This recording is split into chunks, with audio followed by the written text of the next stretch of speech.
Good evening friends. நம்ம இன்றைக்கி என்ன பார்க்க போகிறோம் அப்படின்னா, எழுத்து இலக்கணமில் கடைசி டாபிக் ஒருமைப்பன்மை அறிதல் தான் நம்ம இப்போ பார்க்க போகிறோம். அந்த ஒருமைப்பன்மை அறிதலில் அடிப்படையாக என்னெல்லாம் தெரியணும் அப்படின்னா, திணைனா என்ன, பால்னா என்ன, எண் அப்படின்னா என்ன, அது எத்தனை வகைப்படும், இடம்னா என்ன, காலம்னா என்ன, அப்புறம் வலு அமைதி, வள அமைதினா என்ன அப்படிங்கிற நிறைய விஷயத்த பார்த்துட்டு அதுக்கப்புறம் ஒருமைப்பன்மை அறிதல் ரூல்ஸ் வந்துட்டு நம்ம படித்தா கொஞ்சம் ஈஸியாக இருக்கும். இப்போ நம்ம அதான் பார்க்க போகிறோம். ஓகேவா? மொத்தம் வந்துட்டு 5 வகைகள் இருக்குது. என்னென்ன அப்படின்னா, திணை, பால், எண், இடம், காலம். திணைனா அப்படின்னா என்ன அப்படின்னா, ஒழுக்கம் அப்படின்னு அர்த்தம். அதாவது திணை வந்து 2 வகைப்படும். என்னது? உயர்திணைனா உயர்திணை, அக்ரிணை. ஓகேவா? 2 வகைப்படும். உயர்திணைனா எல்லாத்துக்கும் தெரியும், மக்கள் தான் வந்து உயர்திணை. மக்களை தவிர மற்ற அனைத்துமே வந்து அக்ரிணை. அதாவது விலங்குகள், அதுக்கப்புறம் வந்து டேபிள், சேரு அந்த மாதிரி இருக்கிற மக்களை தவிர இருக்கிற எல்லா விஷயமுமே வந்துட்டு அக்ரிணை. ஓகேவா? எடுத்துக்காட்டு மன்னன், ராமன், காவலர், கண்ணன், இதெல்லாம் வந்து என்னது? உயர்திணை. அக்ரிணை எடுத்துக்காட்டு என்ன அப்படின்னா, குதிரை, சிங்கம், மண், மரம். இதுதான் வந்துட்டு திணையோட வகைகள். அப்புறம் தொல்காப்பியத்தில் ஒரு வார்த்தை இடம்பெற்றிருக்கு. அது என்னது அப்படின்னா, உயர்திணை என்மனார் மக்கட்கட்டே. உயர்திணை அப்படின்னா என்னது? மக்கள் தான் அப்படின்னு தொல்காப்பியத்தில் இருக்குது. அப்புறம் மக்கள், தேவர், நரகர், உயர்திணை மற்ற உயிர் உள்ளவும் இல்லவும் அக்ரிணை. அதாவது மக்கள், தேவர், நரகர் இது எல்லாமே வந்து உயர்திணை. மற்றது எல்லாமே உயிர் இல்லாதது, உயிர் உள்ளது எல்லாமே அக்ரிணை அப்படின்னு சொல்லி நன்னூலில் இருக்குது. அடுத்து இப்போ திணை பார்த்துட்டோம். அடுத்து பால்னா என்ன அப்படின்னு பார்க்க போகிறோம். பால்னா என்னென்னா, திணையோட உட்பிரிவு தான் வந்துட்டு பால் பகுப்பு வந்து திணையோட உட்பிரிவு ஆகும். பால் அப்படின்னா நம்ம எப்படின்னா பகுப்பு, பிரிவு. ஓகேவா? இது வந்துட்டு 5 வகைப்படும். பால் வந்துட்டு அது என்னென்ன அப்படின்னா, ஆண்பால், பெண்பால், பலர்பால், ஒன்றன்பால், பலவின்பால். ஆண்பால் அப்படின்னா என்னதுன்னா, அவன், வேலன், வேலைக்காரன், அதெல்லாம் வந்து ஆண்பால். பெண்பால்னால் என்னது? அவள், அன்னை, மகள் அப்படின்னு பெண்களை குறிக்கிறது. பலர்பால் அப்படின்னா என்னதுன்னா, அவர்கள், நிறைய பேரை சொல்கிறது தான் வந்து பலர்பால். இந்த 3மே வந்துட்டு உயிர்திணையை குறிக்கிறதுக்கான யூஸ் பண்ணுற வேர்டு. அப்புறம் ஒன்றன் பால் அப்படின்னா என்னென்னா, அது, கழுதை, மான், அது இது அந்த மாதிரி இருக்கிற விஷயம்லாம் வந்துட்டு ஒன்றன் பால் ஒரு விஷயத்தை குறிக்கிறது. பலவின் பால் அப்படின்னா அவை, மாடுகள், மீன்கள், இந்த மாதிரி அக்ரிணையை குறிக்கிறதுக்கு இந்த 2 யூஸ் பண்ணுவாங்க. உயர்திணைனா ஆண்பால், பெண்பால், பலர்பால். அக்ரிணை அப்படின்னா ஒன்றன் பால், பலவின் பால். அதுக்கடுத்து உயர்திணைக்குரிய பால்கள் வந்து 3. அதே தான் நான் இப்போ சொன்னல, அதே தான் இங்கே கொடுத்துருக்கோம். உயர்திணைக்குரிய பால்கள் வந்து 3: ஆண்பால், பெண்பால், பலர்பால். உயர்திணைக்குரிய பால் பகுப்புகள் என்னென்ன அப்படின்னா, இங்கே பாருங்க, இது வந்து எடுத்துக்காட்டோட இங்கே இருக்குது. வீரன், இளைஞன், மாணவன் அப்படிங்கிறது வந்துட்டு ஆண்பால். தங்கை, மாணவி, அரசி அதெல்லாம் பெண்பால். மக்கள், பெண்கள், ஆண்கள் அதெல்லாம் வந்துட்டு பலர்பால்.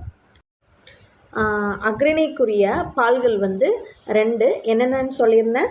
ஒன்றன் பாலும் பலவின் பால். ஒன்றன் பால் அப்படிங்கிறது ஒரு குதிரை, ஒரு மான், அந்த மாதிரி உயிர் உள்ள பொருளை ஒரு விஷயத்தை குறிக்கிறது, ஒரு அக்ரிணையை குறிக்கிறது ஒன்றன் பால். பல பொருட்களை இல்லைனா பல விலங்குகளை குறிப்பது பலவின் பால் யூஸ் பண்ணணும். அக்ரிணையில் பலவற்றை குறிப்பது பலவின் பால். எடுத்துக்காட்டு மான்கள், புலிகள், அந்த மாதிரி இருக்கிறது எல்லாமே வந்து பலவின் பால். அடுத்து என்ன அப்படின்னா, எண் தான் பார்க்க போகிறோம். எண் வந்து என்னதுன்னா 2 வகைப்படும். என்னது அப்படின்னா, ஒருமை, பன்மை. எல்லாத்துக்குமே தெரியும் ஒருமைனா என்னது? ஒன்றை குறிப்பது ஒருமை, பல பொருட்களை குறிப்பது பன்மை. ஓகேவா? இளைஞன், மரம் அப்படிங்கிறது வந்துட்டு ஒருமை. பன்மைனா என்னது? மான்கள், மக்கள்கள் அந்த மாதிரி இருக்கிற இது எல்லாமே வந்து மக்கள் அப்படின்னா நிறைய பேர் சேர்ந்தது தான் மக்கள். அப்போது அது வந்து பன்மை தான். ஓகேவா? எண் அப்படின்னா என்ன? ஒருமை, பன்மை அப்படின்னு 2 வகைப்படும். அடுத்து இடம்னா என்ன அப்படின்னா 3 வகைப்படும். இடம் வந்து 3 வகைப்படும். அது என்னென்ன அப்படின்னா, தன்மை, முன்னிலை, படர்க்கை. இதை நம்ம தன்மை அப்படின்னா என்னதுன்னா நம்மளை பற்றி நான், நாம், நாங்கள் அப்படின்னு நம்மளை பற்றி அப்புறம் நாங்கள் எல்லாமே அப்படி யூஸ் பண்ணுறது தன்மை. முன்னிலை அப்படின்னா நமக்கு முன்னாடி இருக்கிறவங்கள பற்றி முன்னாடி இருக்கிறவங்க கிட்ட கேட்குறது. நீ என்ன பண்ண, நீ வீர் அப்படின்னு சொல்லி முன்னாடி இருக்கிறவங்கள பார்த்து கேட்குறது முன்னிலை. படர்க்கை அப்படின்னா வேற ஒருத்தனை பற்றி நம்ம 2 பேரும் பேசுகிறது வந்து படர்க்கை.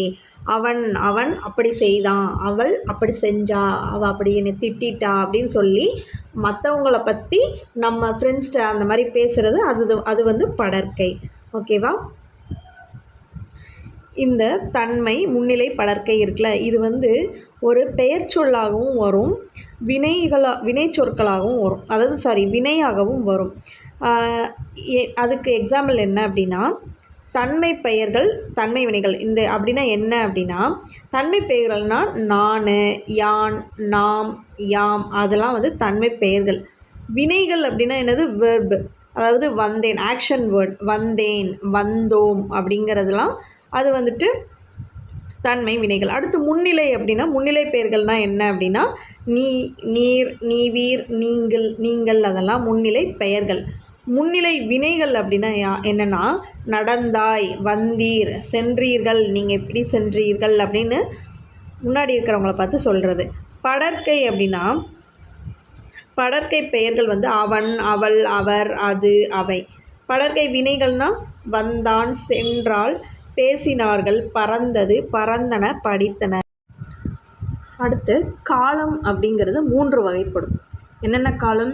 இறந்த காலம், எதிர்காலம், நிகழ்காலம். இறந்த காலம் அப்படிங்கிறது எதை குறிக்கும்? ஒரு செயலை ஒரு தொழிலோ செயலோ நடந்து முடிந்ததை சொல்வது வந்து இறந்த காலம். எதிர்காலம் அப்படின்னா நம்மளுக்கு அடுத்து என்ன நடக்க போகுது அப்படிங்கிறது எதிர்காலம். நிகழ்காலம் அப்படின்னா நடந்துக்கிட்டு இருக்கிறது தான் வந்துட்டு நிகழ்காலம். இறந்த காலம் வந்துட்டு என்னது? ஒரு செயல் அல்லது தொழில் நடந்து முடிந்து விட்டதை காட்டுவது இறந்த காலம். எடுத்துக்காட்டு ஆடினர், பறந்தன, கேட்டால், சென்றது. அடுத்து நிகழ்காலம்னா என்னது? ஒரு செயல் அல்லது தொழில் நடைபெற்று கொண்டிருப்பதை காட்டுவது நிகழ்காலம். எடுத்துக்காட்டு பாடுகிறான், நடக்கின்றன, ஆடுகின்றனர் இதெல்லாம் வந்துட்டு நிகழ்காலம். எதிர்காலம்னா என்னது? ஒரு செயல் அல்லது தொழில் நடைபெறுவதை காட்டுவது எதிர்காலம். எடுத்துக்காட்டு செல்லும், ஆடுவார், பாடுவான், ஓடுவான் இதெல்லாம் வந்துட்டு என்னது? எதிர்காலம். அடுத்து நம்ம என்ன பார்க்க போகிறோம்னா வளாநிலைனா என்ன, வலு அமைதி அப்படின்னா என்ன? வளாநிலை அப்படின்னா என்னென்னா இலக்கண முறையுடன் பிழையின்றி பேசுவதும் எழுதுவதும் வளாநிலை எனப்படும். அதாவது ஒரு செய்யுளில் எந்த இலக்கண பிழை இல்லாமலும் இருக்கிறது தான் வந்துட்டு அது வந்து வளாநிலை. வலுனா என்ன? வலுனா வந்துட்டு மிஸ்டேக் இருக்கிறது, ஒரு சென்டென்ஸில் மிஸ்டேக் இருக்கிறது வந்து வலு. வளாநிலை அப்படின்னா ஒரு சென்டென்ஸில் மிஸ்டேக் இல்லாதது தான் வளாநிலை. இப்போது இந்த வளாநிலை அப்படின்னா அது அப்போ எப்படி கரெக்டாக இருக்கணும் அப்படின்னா இருத்திணைனா நம்ம என்னென்னு பார்த்தோம்? உயர்திணை, அக்ரிணை பார்த்தோம். ஐம்பால்னா என்ன பார்த்தோம்? ஆண்பால், பெண்பால், பலர்பால், ஒன்றன்பால், பலவின்பால். மூவிடம்னா இடம் வந்து என்னது? 3 வகைப்படும் அப்படின்னு நம்ம பார்த்தோமா? இடம்னா என்ன? முன்னிலை, படர்க்கை, அப்புறம் வந்துட்டு தன்மை, முன்னிலை, படர்க்கை அதான் மூவிடம். காலம்னா என்னன்னு பார்த்தோம்? எதிர்காலம், இறந்த காலம், நிகழ்காலம் அப்படின்னு 3 காலம் பார்த்தோமா? அதே மாதிரி வினாவும் விடையும் பல வகை மரபுகளும் ஆகிய 7 தொடர்களில் இலக்கண பிழைகள் இல்லாமல் இருந்துச்சு அப்படின்னு நம்ம இப்போ படித்தோம்ல, அதில் இருக்கிற எல்லாமே ஒரு வேர்டில் கரெக்டாக இருந்துச்சு அப்படின்னா அது வந்து வளாநிலை. ஓகேவா? வலுனா என்ன? வளநிலைன்னா நம்ம பார்த்தோம், எல்லாமே கரெக்டாக இருக்கிறதா வளநிலை. வலுனா என்ன? அதுக்கு ஆப்போசிட் தான், அதே மாதிரி வேறு எதுவுமே கிடையாது. இப்போ நம்ம அதில் பார்த்தோமா திணை 2, பால், இடம் அதெல்லாம் வந்து பார்த்தோம்ல, அதுக்கு சில எக்ஸாம்பிள்ஸ் கொடுத்துருக்காங்க. இப்போது வலுனா என்ன, வளநிலை அப்படின்னா எக்ஸாம்பிள்ஸோடு பார்க்கலாம். இப்போது செழியன் வந்தது அப்படின்னு சொல்லி இருக்குது. செழியன் வந்தது அப்படிங்கிறது கரெக்டாக இருக்கா? இப்போது எந்த ஒரு சென்டென்ஸுமே உயர்திணையில் ஆரம்பித்தா உயர்திணையில் தான் முடியணும். அதே மாதிரி இப்போ பால்லையும் அதே மாதிரி தான். ஆண் பாலில் ஆரம்பித்தா ஆண் பாலில் தான் முடியணும், பெண் பாலில் ஆரம்பித்தா பெண் பாலில் தான் முடியணும். ஓகேவா? இப்போ செலியன் வந்தது அப்படிங்கிறது அக்ரிணைக்கு தான் நம்ம யூஸ் பண்ணணும். ஆடு மாடுக்கு தான், அந்த இதுக்கு தான் வந்துட்டு யூஸ் பண்ணணும். இது செலியன் அப்படிங்கிறது ஒரு உயர்திணை. அப்போ இது வலு. வளாநிலை அப்படின்னா என்னது? கரெக்டான வேர்டு அப்படின்னா எப்படி எழுதணும்? செலியன் வந்தான், இதுதான் கரெக்டான சென்டென்ஸ். இப்போ செலியன் வந்தார்கள் அப்படின்னா என்னது? அது வலு, அது தப்பு. ஏன்னா செலியன் அப்படிங்கிறது ஒருத்தன் தான். அது அப்போ பலர் குறிக்கக்கூடாது. ஓகேவா? செலியன் வந்தான். அடுத்து பால் அப்படின்னா என்னென்னா கண்ணகி உண்டான் இருக்குது. இங்கே கண்ணகி அப்படிங்கிறது பெண் பால், ஆனால் உண்டான் அப்படிங்கிறது ஆண் பாலில் கொண்டு முடிஞ்சிருக்கு ஒரு சென்டென்ஸை. அப்போ இது தப்பு. அப்போ எது கரெக்டு? அதோட கரெக்ட் என்னது? வளாநிலை அப்படின்னா என்னென்னா கண்ணகி உண்டாள், இதுதான் கரெக்டான வேர்ட். இடம் அப்படின்னா என்னது? நீ வந்தேன் இருக்கு. நம்ம இப்போது எனக்கு முன்னாடி இருக்கிறவனை பார்த்து பேசுகிறது முன்னிலை. அப்போ முன்னிலையில் ஆரம்பித்தது ஒரு சென்டென்ஸ் ஆரம்பிச்சிச்சுன்னா முன்னிலையில் தான் முடியணும். நீ வந்தாய் அப்படி தான் முடியணும். ஓகேவா? நீ வந்தேன் அப்படின்னு முடியக்கூடாது, அது தப்பு. காலம் என்னன்னா நேற்று வருவான் அப்படின்னு இருக்கு. நேற்று வருவான், நேற்று அப்படிங்கிறது என்னது? இறந்த காலம். வருவான் அப்படிங்கிறது என்னது? அவன் வருவான் அப்படின்னா இறந்த காலம். அப்போ நேற்று வந்தான் அப்படின்னு தான் எழுதணும். நேற்று வருவான் அப்படின்னு எழுதக்கூடாது. ஓகேவா? அதாவது வருவான் அப்படிங்கிறது ஃப்யூச்சர். அப்போ அது அப்படி வரக்கூடாது. நேற்று வந்தான் அப்படின்னு தான் இது பண்ணணும். வினா அப்படிங்கிறது என்னன்னா ஒரு விரலை காட்டி சிறியதோ பெரியதோ என்று கேட்டல். ஒரு விரலையாக காட்டி கேட்க முடியும், ஒரு விரலை காமிச்சு எது சிறுசு எது பெருசுன்னு கேட்க முடியாதுல்ல. 2 விரல்களை காமிச்சா தானே எது சின்னது எது பெரியது அப்படின்னு சொல்லி கேட்க முடியும். அப்போது இதுதான் வளாநிலை கரெக்டானது. அப்புறம் விடை. கண்ணன் எங்கே இருக்கிறார் என்ற வினாவிற்கு கண்ணாடி பைக்குள் இருக்கிறது என்று விடையளித்தல் அப்படிங்கிறது வலு. என்ன அப்படின்னா கண்ணன் எங்கே இருக்கிறார் என்ற வினாவிற்கு கண்ணன் வீட்டிற்குள் இருக்கிறார் என்று விடையளித்தல் தான் கரெக்டு. அப்புறம் மரபு அப்படின்னா என்னென்னா தென்னை மரங்கள் உள்ள பகுதியை தென்னந்தோட்டம் என்று கூறுதல். அதாவது தென்னை மரங்கள் உள்ள பகுதியை தென்னந்தோப்புன்னு தான் சொல்லுவாங்க. தோட்டம் அப்படிங்கிறது வேறு, தோப்புன்னு தான் சொல்லுவாங்க. இப்போது தோப்பு அப்படிங்கிறதான் கரெக்ட். அப்போ வளாநிலை தென்னந்தோப்பு என்று கூறுதல். இப்போ நம்ம என்னென்ன பார்த்தோம்? வலுன்னா பார்த்தோம், வளாநிலை அப்படின்னா என்னென்னு பார்த்தோம். வலு மீதி அப்படின்னா என்னதுன்னா அது இலக்கண முறைப்படி பிழையுடையதாக இருக்கும். அதாவது இலக்கண முறைப்படி தப்பாக தான் இருக்கும். ஆனால் பெரிய பெரிய இலக்கண அறிஞர்கள் அவர்கள் எல்லாத்தையும் ஆராய்ந்து இருக்கட்டும் அப்படின்னு சொல்லி விடுறது தான் வலுவமைதி. இந்த வேர்டு இருக்கட்டும் நல்லா இருக்கு அப்படின்னு சொல்லி விடுறது தான் வலுவமைதி. வலுனா என்னன்னு பார்த்தோம், தப்பான வேர்டு. வளநிலைன்னா சரியான வேர்டு. வலுவமைதினா என்னது?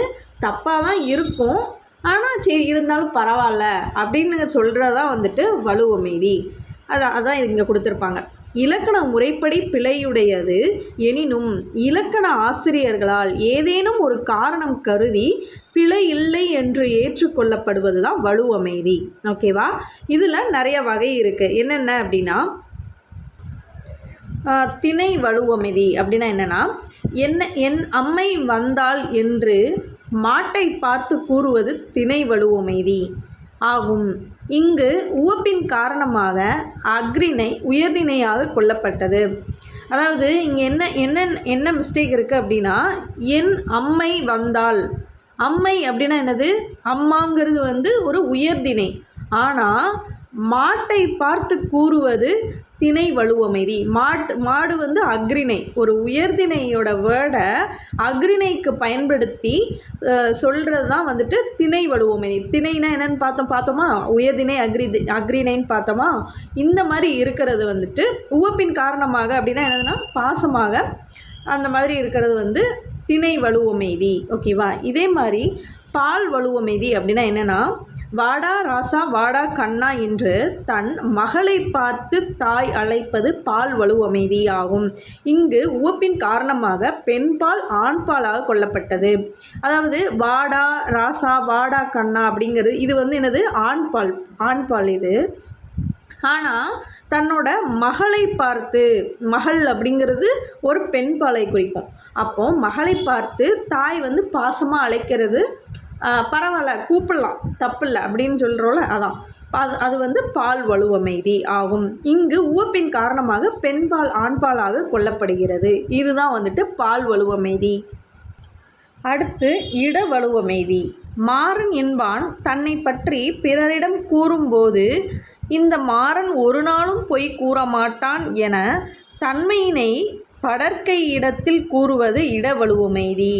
ஓகேவா? மாறன் என்பான் தன்னை பற்றி பிறரிடம் கூறும்போது இந்த மாறன் அப்படின்னு சொல்லி ஒரு நாளும் பொய் கூற மாட்டான் அப்படின்னு தன்னை பற்றி படர்க்கையாக சொல்கிறது. படர்க்கைனா என்ன, தன்னை பற்றி சொல்கிறதுக்கு நிறைய பேர் இருக்கிற மாதிரி சொல்கிறது வந்து படர்க்கையாக. அப்போ படர்க்கை இடத்தில் கூறுவது வந்து இட வலுவமைதி. சரி, படர்க்கை அப்படின்னா என்னதுன்னா, வேற ஒருத்தனை சொல்கிற மாதிரி அவனே சொல்லிக்கிறதா வந்துட்டு இட வலுவமைதி. அடுத்து கால வலுவமைதி. குடியரசுத் தலைவர் நாளை தமிழகம் வருகிறார். இத்தொடர் குடியரசுத் தலைவர் நாளை வருவார் என அமைதல் வேண்டும். அவ்வாறு அமையவில்லை என்றாலும் நாம் பிழையாக கருதவில்லை. ஏனெனில் அவரது வருகையின் உறுதித்தன்மை நோக்கி கால வலுவமைதியாகி ஏற்றுக்கொள்ளப்படுகிறது. குடியரசுத் தலைவர் நாளை தமிழகம் வருகிறார் அப்படிங்கிறது இத்தொடரில் குடியரசுத் தலைவர் நாளை வருவார் என அமைதல் வேண்டும். நாளைக்கு வந்துடுவார் அப்படின்னு சொல்கிறதா வேணும். ஆனால் நாளை தமிழகம் வருகிறார் அப்படின்னு சொன்னாலும் அது வந்து ஒரு உறுதித்தன்மையை காமிக்குது. ஸோ இது வந்துட்டு கால வலுவமைதி. அடுத்து மரபு வலுவமைதி. இங்கே கத்தும் குயிலோசை சற்றே வந்து காதில் பட வேணும் அப்படின்னு சொன்னது யார்? பாரதியார். கத்தும் குயிலோசைன்னு போட்டிருக்காரு. குயில் கத்துமா? இது கத்தாது. குயில் கூவதான் செய்யும். குயில் கூவும் அப்படிங்கிறது தான் மரபு. அப்படின்னு என்னது? உண்மை. குயில் கத்தும் என்பது மரபு வலு ஆகும். இங்கு கவிதையில் இடம்பெற்றிருப்பதால் இது மரபு வலுவமைதியாக ஏற்றுக்கொள்ளப்படுகிறது. ஓகேவா? அடுத்து தொடர் இலக்கணம் தான் பார்க்க போகிறோம். தொடர் இலக்கணம் வந்து 5 வகைப்படும். என்னென்னது? எழுவாய், செயப்படுபொருள், பயனிலை, பெயரடை, வினையடை அப்படின்னு 5 வகைப்படும். எழுவாய் அப்படின்னா என்னதுன்னா, ஒரு சென்டென்ஸ் வந்து எழுதுறதுக்கு காரணமாக அமைவது தான் வந்துட்டு எழுவாய். பயனிலை வந்து என்னென்னா, ஒரு சென்டென்ஸ் வந்து முழுமையாக கம்ப்ளீட் ஆகிறது தான் வந்துட்டு பயனிலை. செயப்படு பொருள் அப்படின்னா என்னதுன்னா, பயனிலையை விளக்குறது தான் வந்துட்டு செயப்படு பொருள். அதாவது பயனிலைக்கு ஹைப் கொடுக்கறது தான் வந்துட்டு செயப்படு பொருள். எடுத்துக்காட்டு, செல்வி வந்து படத்தை வரைந்தாள் அப்படின்னு இருக்கா. இப்போ எழுவாய் வந்து என்னது? ஒரு சென்டென்ஸ் வந்து எழுதுறதுக்கு இதாக இருக்கிறது. எது, யார், எவை அப்படின்னு கேள்வி கேட்குறது இருக்குதுல்ல, அதுதான் வந்து எழுவாய். செயப்படு பொருள் அப்படின்னா யாரை, எதனை, எவற்றை அப்படிங்கிறது கேள்வி. இப்போது செல்வி எதனை வரைந்தாள்? படத்தை வரைந்தாள் அப்படின்னு கேள்வி கேட்குதுல்ல, அதுதான் வந்துட்டு செயப்படு பொருள். அடுத்து ஒரு ரூல் இருக்குது. என்னது அப்படின்னா, ஒரு சொற்றொடரில் எழுவாய் செயப்படு பொருள் இல்லாமல் தொடர் அமையும். ஆனால் பயனிலை இல்லாமல் தொடர் அமையாது. ஓகேவா? அதாவது எழுவாய் இல்லாமையும் ஒரு சென்டென்ஸில் எழுவாய் இல்லாமையும் அமையும், செயப்படு பொருள் இல்லாமையும் அமையும். ஆனால் பயனிலை இல்லாமல் ஒரு தொடர் வந்து அமையாது அப்படிங்கிறதான் இதை சொல்கிறாங்க. என்னதுன்னா, செல்வி வரைந்தாள் அப்படின்னு இருக்கா. இங்கே வந்து செயப்படு பொருள் இல்லை, ஆனாலும் பொருள் தருதா, செல்வி வரைஞ்சா அப்படின்னு சொல்லிட்டு இருக்கு. படத்தை வரைந்தாள் அப்படின்னா என்னது? படத்தை வரைந்தால்னா படைத்த வரைஞ்சிருக்கா. ஓகேவா? அப்போது எழுவாய் இல்லைங்க. செல்வி படத்தை அப்படின்னு இருக்கு. இதில் வந்து இந்த மாதிரி ஒரு சொற்றொடர் அமையுமா? அமையாது. பயனிலை இல்லை. ஆனாலும் வந்துட்டு ஆனால் பொருள் தரலல்ல, அதான் வந்துட்டு பயனிலை. பயனிலை இல்லைன்னா ஒரு சொற்றொடர் வந்து அமையாது. அடுத்து அடை அப்படின்னா சொல்லின் தன்மையை குறிப்பது தான் வந்துட்டு அடை எனப்படும். எடுத்துக்காட்டு அழகிய பெண், வேகமாக ஓடினாள், பிரம்மாண்ட படம் அப்படின்னு சொல்லோட தன்மையை குறிக்கிறதா அடை. அதாவது அழகிய பெண், பெண் அழகாக இருக்கா அப்படின்னு சொல்லி ஹைப் கொடுக்கறதா அடை. அடை 2 வகைப்படும். ஒன்று என்னதுன்னா பெயரடை, வினை அடை. பெயரடை அப்படின்னா அட்ஜெக்டிவ், வினையடைனா அட்வர்பு. அட்ஜெக்டிவ் என்னதுன்னா பெயரடைனா என்ன, பெயர் சொல்லோட தன்மையை குறிக்கிறதா தன்மையை விளக்கி குறிக்கிறதா பெயரடை. எடுத்துக்காட்டுக்கு செல்வி அழகிய படத்தை வரைந்தாள். இங்கே செல்வி படத்தை வரைந்தாள்னு சொல்லியிருக்கலாம், அழகிய அப்படின்னு சொல்லி ஹைப் கொடுக்குதா. ஸோ இது பெயரடை. பெயருக்கு அப்புறம் வருது, பெயருக்கு பின்னாடி வருது. ஸோ இது பெயரடை. அடுத்து வினையின் தன்மையை குறிப்பது வினையடை. செல்வி படத்தை வேகமாக வரைந்தாள். இங்கே வேகமாக அப்படிங்கிறது என்னது, வெர்பு. அதாவது ஆக்ஷன் வேர்ட் தானே வெர்பு. வேகமாக அப்படிங்கிறது ஒரு செயல், ஓகேவா, செயலை குறிக்குது. அந்த செயலை வேகமாக வரைந்தாள் அப்படின்னு சொல்லியிருக்கு. ஸோ இது வினையடை, ஓகேவா. ஓகே காய்ஸ், இதோட அடை முடிஞ்சிச்சு. ஓகே காய்ஸ், இன்றைக்கி ஃபுல்லாமே ஒருமைப்பன்மை, அதுக்கு பேசிக்ஸ் ஃபுல்லாக பார்த்தாச்சு. நாளைக்கு ஒருமைப்பன்மையோட ரூல்ஸ் மட்டும்தான். அதை பார்த்துட்டு அதோட கிளாஸ் ஓவர் எழுத்து இலக்கணம்க்கு. அதுக்கடுத்து நம்ம சொல் இலக்கணம் கண்டினியூ பண்ணலாம். ஓகே காய்ஸ், நாளைக்கு மீட் பண்ணலாம். பாய்.